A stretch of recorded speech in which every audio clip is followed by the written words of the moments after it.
You've tuned into The Mountain Gardener with your host, Ken Lain. Gardening it can be challenging, but with these simple insider tips, you'll reap huge rewards.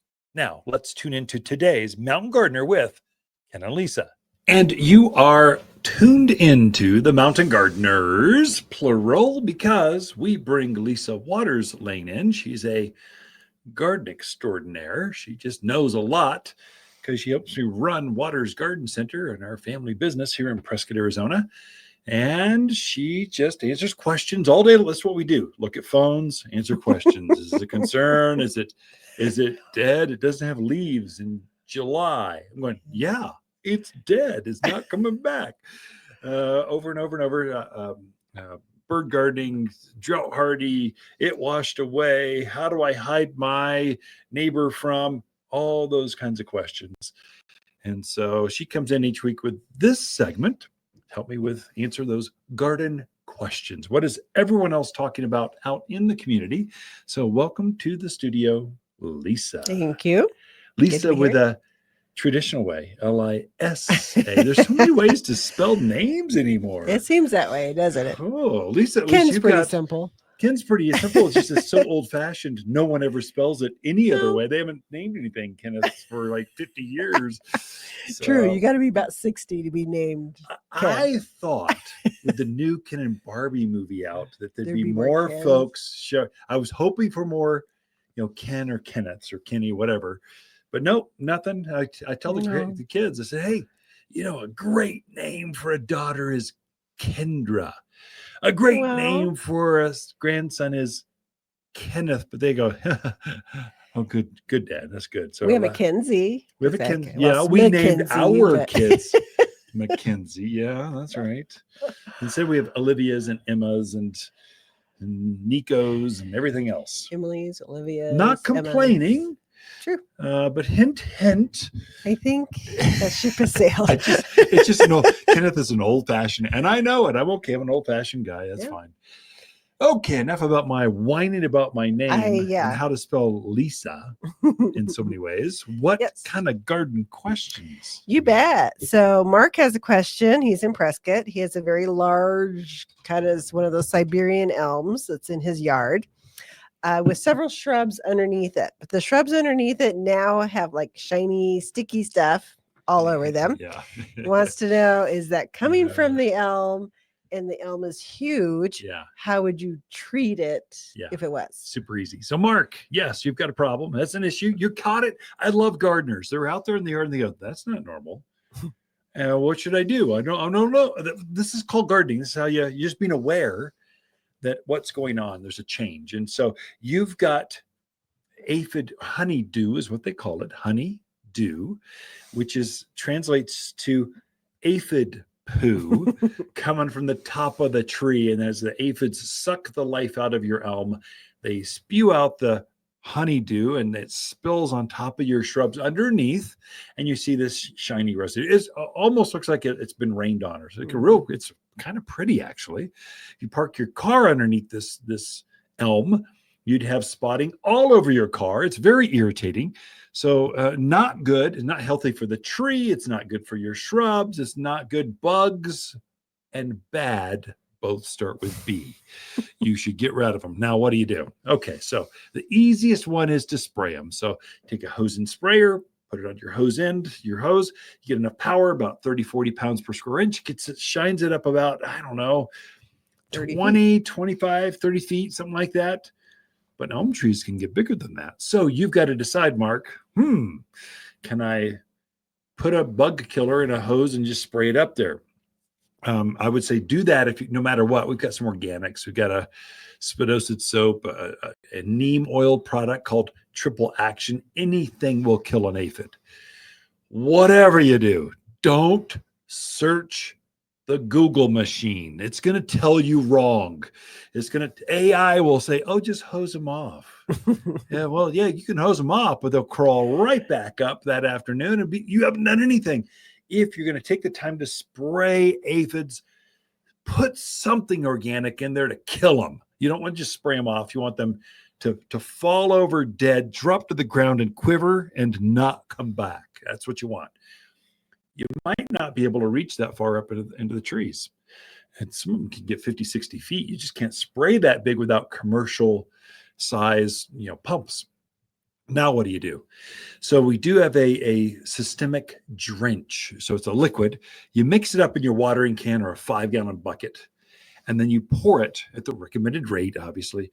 And then you pour it right at the base of the tree, and the plant will actually absorb this and go up through the structure of the tree, and it taints the sap.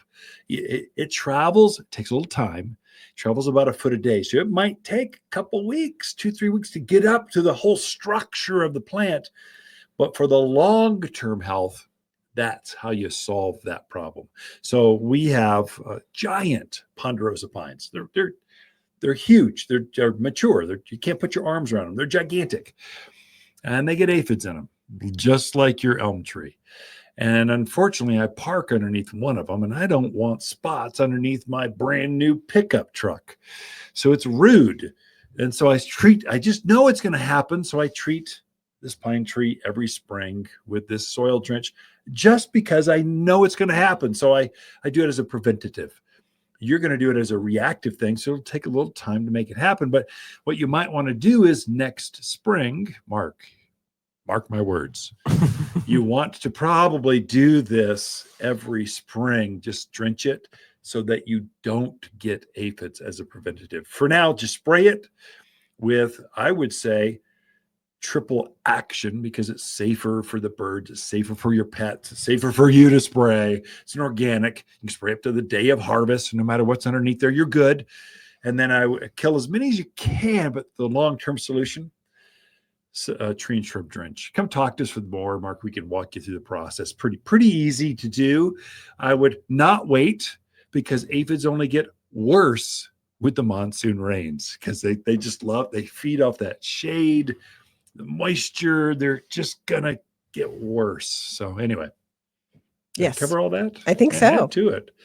I went too far. I didn't mean to go 5 minutes on one thing, but it's important because aphids are bad right now. They are bad right now. Yeah. Definitely so. Okay. Next question is from Sandy. She lives in Granville, out in Prescott Valley. She is looking at 2 different trees and wants to know your thoughts. The Autumn Brilliance Serviceberry, Okay. or the Ornamental Plum. Okay. So her question is, one better than the other for that area, easy to grow, bug disease resistant, and how fast do they grow? Yeah, so they're both medium-sized trees. So they're not going to be like a elm tree for Mark, or a poplar or sycamore. They're going to be a click lower. They'd be more like a red maple or an aspen. They'd be that size. So they're pretty fast. I mean, they will get some serious size quick, but they don't get up to 80 feet. They only get up to shorter, 30, 35 feet. So they're shorter trees. Mm-hmm. So you wouldn't expect them to be faster. Now, which one is better? Which one do you like more? So it comes down to that. So I would say the benefit. So probably the what was it? Serviceberry, or the flowering pear. Mm-hmm. Serviceberry, flowering plum. So I would say the plum is more popular, just because it's grown commercially. It's just, if you want what's in every other neighborhood's, every other yard, go with the flowering plum. If you want something a little bit different, more native-y, drought hardy, they're both drought hardy.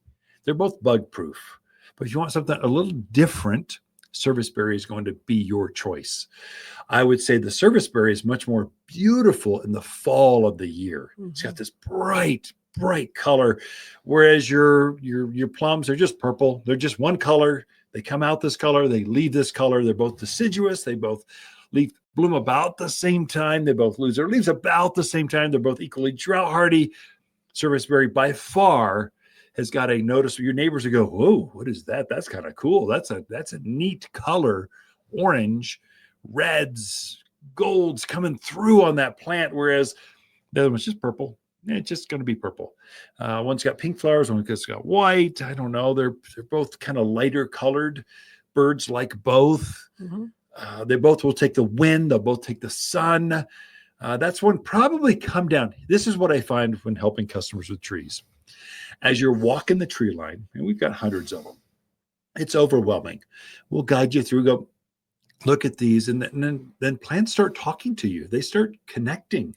There'll be an emotional response Go with that one. So Sandy, pick the one that calls you plant me. I want to go home with you. I love dogs or cats, or I like, just come talk to us. We'll guide you through that.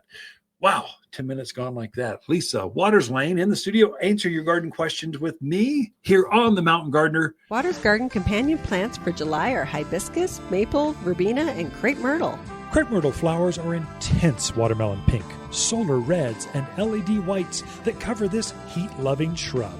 Plant where you enjoy its beautiful multicolored bark and sinuous branches up close. The flowers show against forest green foliage that turns red and orange in autumn. Growing to just head height, every yard has room for at least one, and only available for summer planting here at Waters Garden Center in Prescott. For a more fruitful garden, increased success in the landscape that just feels better, then tune in daily to the Mountain Gardener podcast. Subscribe through your favorite podcast streamer or visit watersgardencenter.com.